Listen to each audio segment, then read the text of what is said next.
Olá, turma! Tudo bem? Mais uma videoaula aqui no nosso portal Atos dos Apóstolos, aula de número 3. Eu sou o professor Eduardo Maciel e agora nós vamos falar sobre a fundação da Igreja de Jerusalém, ou em Jerusalém, se você preferir assim.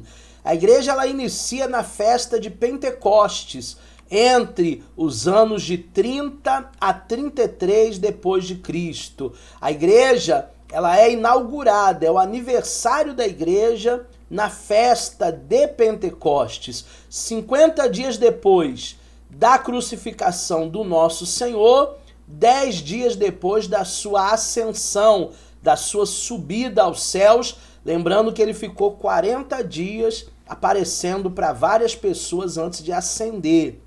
Pensa-se que Pentecostes caiu no primeiro dia da semana, por isso que nós comemoramos o domingo como o dia do Senhor. A igreja sempre comemorou assim e nós continuamos no primeiro dia da semana, no domingo, celebrando ao Senhor em nossas igrejas. A festa de Pentecostes também era conhecida como a festa das primícias das colheitas.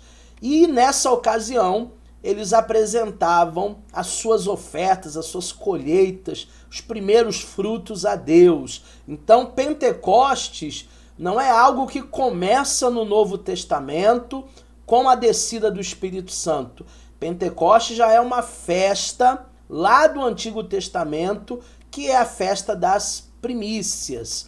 Na inauguração da época do Espírito Santo, agora está sendo de fato iniciada uma poderosa manifestação milagrosa do Espírito Santo. Veja que o Espírito Santo é o grande agente da fundação da igreja em Jerusalém. Como um som de um vento impetuoso e com línguas como que de fogo pousando sobre cada um dos apóstolos. Eles falavam em línguas que eles não tinham estudado, línguas de fogo, línguas estranhas. Esta feita para os representantes do mundo todo, os judeus, os prosélitos, o judaísmo reunido em Jerusalém para celebrar a festa de Pentecostes.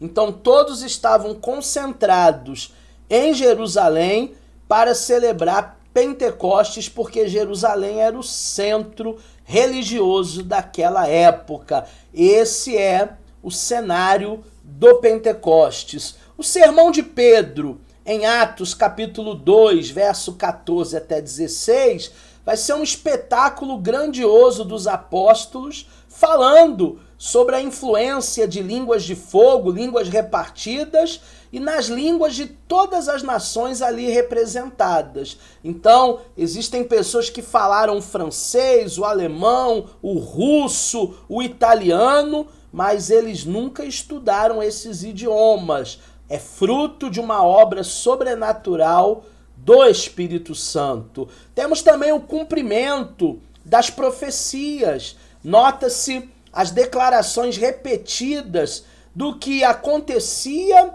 e já tinha sido predito, muitos anos antes, no Antigo Testamento. Por exemplo, a traição de Judas, a crucificação de Cristo, a ressurreição do Senhor, a ascensão de Jesus, a vinda do Espírito Santo e todos os profetas que profetizaram isso para nós estavam vendo, que a profecia se cumpriu. Falando um pouco sobre a descida do Espírito Santo, a partir de Atos 1:12 até Atos 2:13, o dia de Pentecostes era a inauguração da igreja. E o cenáculo, o local da comemoração. Toda festa não tem um local, não tem um endereço? Onde é que vai ser a festa? Então, o cenáculo foi a comemoração desse grande dia, o dia de Pentecostes. A palavra Pentecostes, ela é derivada de uma palavra grega que denota para nós 50. E era dado uma festa religiosa do Antigo Testamento. Por isso que eu falei que o Pentecostes ele não nasce no Novo Testamento, na igreja primitiva. Pentecostes era uma festa antiga, lá atrás do Antigo Testamento. A festa era assim denominada por ser realizada 50 dias após a Páscoa. Lembrando que Jesus ele morre numa sexta e ele ressuscita num domingo de Páscoa. Eles podiam preparar e comer nenhum pão antes de oferecer os 2 primeiros a Deus. Então, os 2 primeiros pães era a primícia do Senhor que eles deveriam reservar para Deus. E isso mostrava que eles obedeciam a Deus, que eles reconheciam a soberania de Deus sobre o mundo. Depois, outros pães podiam ser assados e comidos, mas os 2 primeiros eles deveriam entregar a Deus. O significado típico dos 120 discípulos no cenáculo eram as primícias da igreja cristã, oferecidas diante do Senhor por meio do Espírito Santo, 50 dias após a ressurreição de Cristo.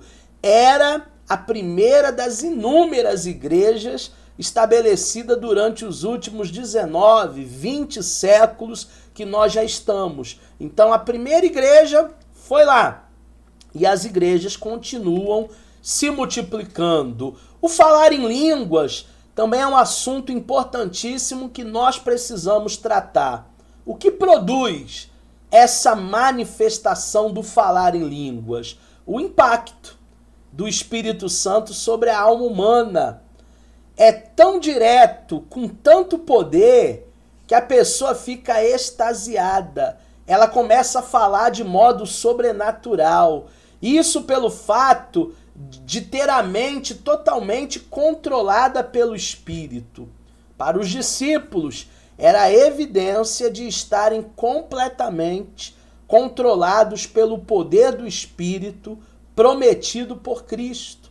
Quando a pessoa fala em línguas, uma língua que ela nunca aprendeu, ela pode ter a certeza de que há um poder sobrenatural por trás disso, que assume o controle da sua vida totalmente. A enciclopédia britânica declara glossolalia.